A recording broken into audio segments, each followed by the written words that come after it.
This is Ask Todd on the Financial Exchange Radio Network. If you have an existing estate plan or are in the market for one, Todd Lutsky is here to answer your questions and help you plan for later life. Ask Todd is presented by Cushing & Dolan, serving Massachusetts and New England for more than 35 years, helping families with estate and tax planning, Medicaid planning, and probate law. Visit CushingDolan.com. Now, here's Todd Lutsky. As promised, we are now joined by Todd Lutsky from the law firm of Cushing & Dolan. We call the segment Ask Todd because it is your chance to ask Todd your estate planning questions. I know there were a couple that we had queued up last week that we couldn't get to, so the phone number here is 888-205-2263. If you happen to be one of the people who was waiting to ask a question last week, here's your chance to get at the front of the line. That number again is 888-205-2263, or hey, maybe you weren't waiting last week, but now you say, yeah, I've got a pretty good question for Todd. That phone number one more time is 888-205-2263. So get calling, and we will be getting to your questions as we go through the segment. Again, it's 888-205-2263. Mr. Lutsky, how are you today? I'm great. How are you? I'm okay. Yeah, I'm always afraid to ask. I had a bit of an accident the other day. Yeah. Are you all right? I was opening a can of the alphabet pasta. Oh, yeah? And wasn't injured. No. But it could have spelled disaster. Well, it could have. Yeah, that's very true. So, very fortunate on this. Todd, let's talk a little bit about last-minute planning for Medicaid in terms of the tools that are available today. Yeah. Let's say that you are someone or you know someone who is concerned about a potential nursing home stay or other long-term care situation. There hasn't been any planning done. No planning. What can you do as you're heading into that situation imminently? Should we discuss it, narrow it down maybe to a single or a married couple? Let's do married for now first. Let's start there. Okay, so married, you have better options, right? So people thought, it's no good being married. Look, there's a positive here.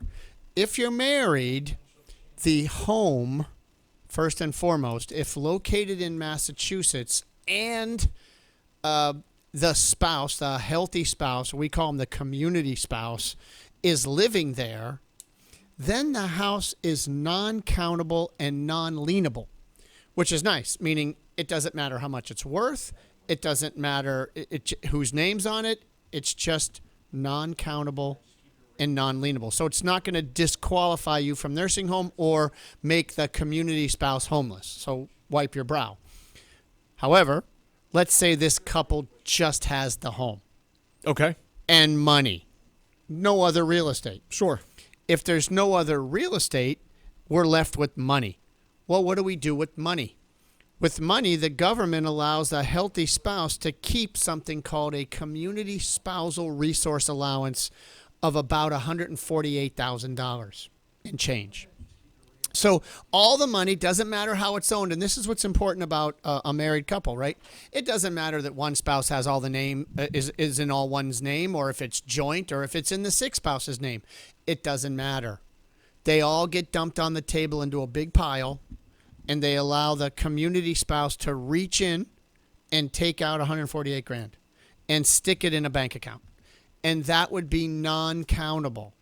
Community spouse gets to keep that. I know it's not a lot of money to live on the rest of your life. Everything else gets scooted over into what we call the institutionalized spouses bucket. If that institutionalized spouses bucket exceeds $2,000, then you're going to be denied Medicaid. Well, that's not helpful because let's say in this case we've got $500,000. Well, we've only carved out 148, and you get to keep 2, by the way, so that's 150. Well, what are we going to do with the 350 that's left? Well, that's excess resources. So one thing you're allowed to do is you're allowed to transfer excess resources to a community spouse. It's not going to create a disqualifying transfer.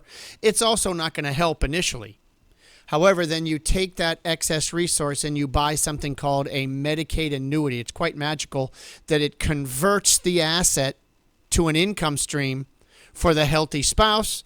And the moment you buy that annuity and make that conversion, you've now met the financial eligibility needed to become eligible for Medicaid. So that's one way to do it. Talking with Todd Lutsky from the law firm of Cushing and Dolan. Again, this segment's called Ask Todd, so it's your chance to ask Todd your estate planning questions live on the air. The studio line here is 888-205-2263, so get calling that number. Again, it is 888-205-2263. We still do have space for a couple more. So, again, 888-205-2263 is the number to call to ask Todd your questions. We're going to take a quick break here, but when we come back, it is right to your questions with Todd Lutsky. That phone number one last time is 888-205-2263. Quick break. Your calls after this. Ask Todd with Todd Lutsky every Wednesday at 10:30, only here on the Financial Exchange Radio Network. You're listening to Ask Todd with Todd Lutsky on the Financial Exchange Radio Network.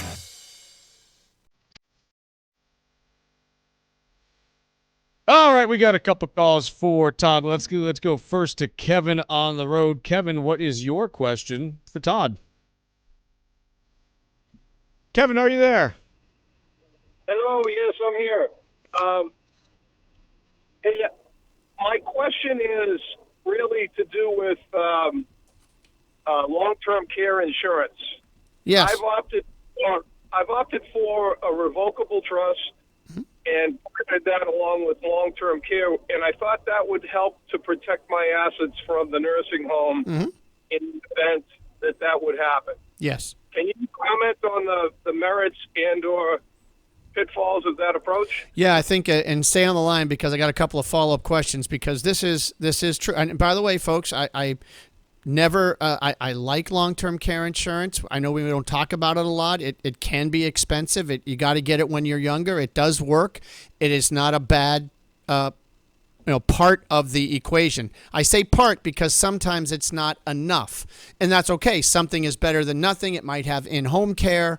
It might have some other benefits that it offers you. Maybe, and there's these hybrid policies that are out there that offer you a death benefit if you don't use it for long-term care. So I think it has a very good place in the estate planning world. So let me start off with that. But my question is, do you know what this policy pays out per day, per month, and for how long? Yes. Actually, the reason why I opted for it was the payout was substantial. Now, substantial in today's numbers, right? I think it would cover, and it covers both my wife and I, I think it's in excess of $7,000 a month each. Okay, and that's normal. I was going to say about $200 a day is $6,000 a month, and so you're a little more north of that. Say $7,000 a month. That is what we call a normal everyday, not a Cadillac policy. Not everyone needs a Cadillac policy. So $7,000 a month, and it probably covers 3 years or 5 years. It's. I'm sorry for the. Yeah. Does it cover three years or 5 years? It's 7 years actually. Oh, it pays out for 7 years? Yes. Wow, that is a much bigger policy than I'm used to. So I like that. 7 years. I'm sure it has in-home care and all those other perks. Now, that's nice, except here's why I don't know that it is the end-all, be-all. It's helpful, but nursing homes run, every bit of $15,000 a month. So you're covering maybe half the cost of the nursing home. Now, I don't know your assets. Maybe you have enough other assets to generate income to make up the delta. If you do, I think you're on the right track. I think it's probably a combination of being partly self-insured, coupled with long-term care insurance, revocable trust planning. You're on the right track. But not knowing your entire estate plan and what your assets are, someone with $7,000 a month coming in, and let's say they're worth $3 million on their own, I might still ask them, well, we have to do trust planning anyway. Why not set up the irrevocable trust to protect the assets and still keep my long-term care insurance? It's certainly helpful, but at least I won't have to touch the assets to make up the delta. And who knows if the premiums go up too high and I can't afford it, and at some point I have to get rid of my long-term care insurance, I've got the irrevocable trust in play to protect my assets, avoid probate, and shelter my assets for estate taxes. So I think there's no wrong answer here. I think you're doing something is way better than nothing. But keep in mind what I just said and put your own numbers to it and see if it makes sense to say, you know what, I'm not really enough self-insured that I should go it alone. Let's get the irrevocable trust or learn about it. So, folks, that said, this is helpful. And even for people who do planning, irrevocable trust planning, and for people who don't, there's always some assets outside this trust if you have done your planning. And, of course, there's a lot of assets outside the trust if you've done none. When you're faced with the nursing home care, this guide is good for both of those types of people. When you're entering a nursing home, last-minute Medicaid eligibility is the guide. We're getting near the end of the month. We want to get this guide in your hands. Don't apply for Medicaid alone. Learn how to make countable assets non-countable last minute. Don't write the check. Learn how real estate works, rental versus homes versus jointly held property. Oh, by the way, and married couples and single people, assets are treated differently. Learn how to get on Medicaid last minute, even if you've not done your planning. 866-848-5699 or legalexchangeshow.com. Get last minute Medicaid eligibility guide, 866-848-5699 or legalexchangeshow.com. Todd, I've got another caller for you. Let's go to Charles in Westboro. Charles, you are on with Todd Lutsky. Thank you. Hi, Todd. Hi. We have a irrevocable trust, grantor type that you wrote about 8 years ago. Okay. We own our own home right now. It's in the trust. Okay. We're buying another home. We're basically buying the home with personal funds. Okay. And I want to know, when it comes to the signatures, we have two trustees, our children. One is basically in this area. The other one's a pilot for airlines, and he's hard to track down. Yeah. Do both of them have to sign when we do a closing on the present house? And also when we purchase the new one to keep them in the trust? So couple of questions I got to follow up on to clear this up. So one, the money you're using to buy the new house, is that located inside the trust? Is that already trust money? Some of it.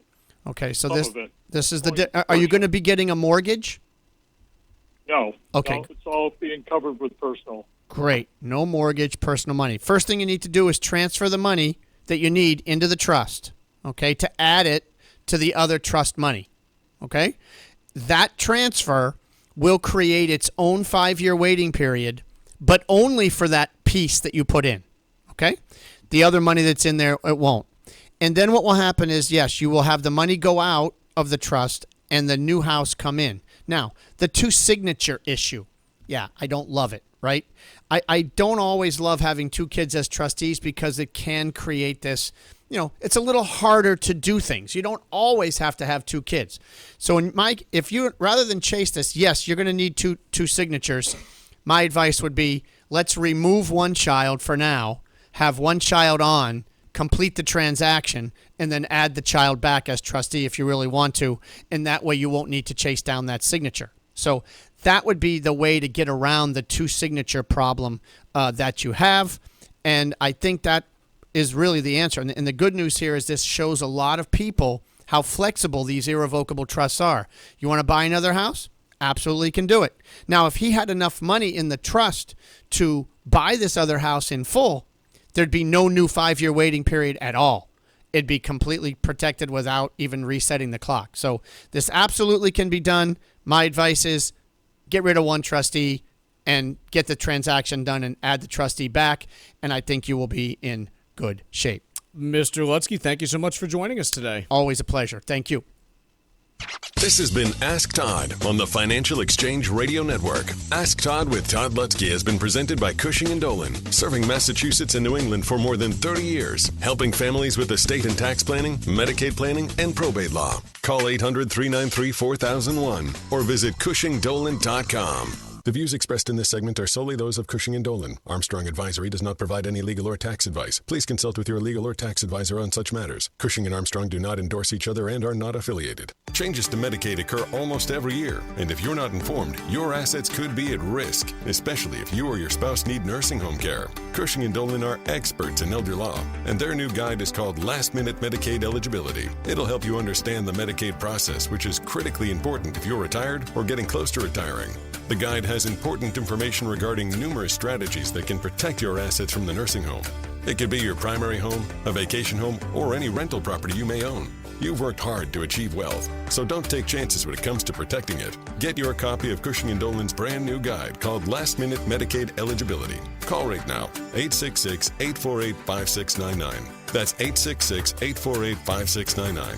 Or you can request it online by visiting LegalExchangeShow.com. That's LegalExchangeShow.com. The proceeding was paid for and the views expressed are solely those of Cushing & Dolan. Cushing & Dolan and or Armstrong Advisory may contact you offering legal or investment services. Cushing & Dolan and Armstrong Advisory do not endorse each other and are not affiliated.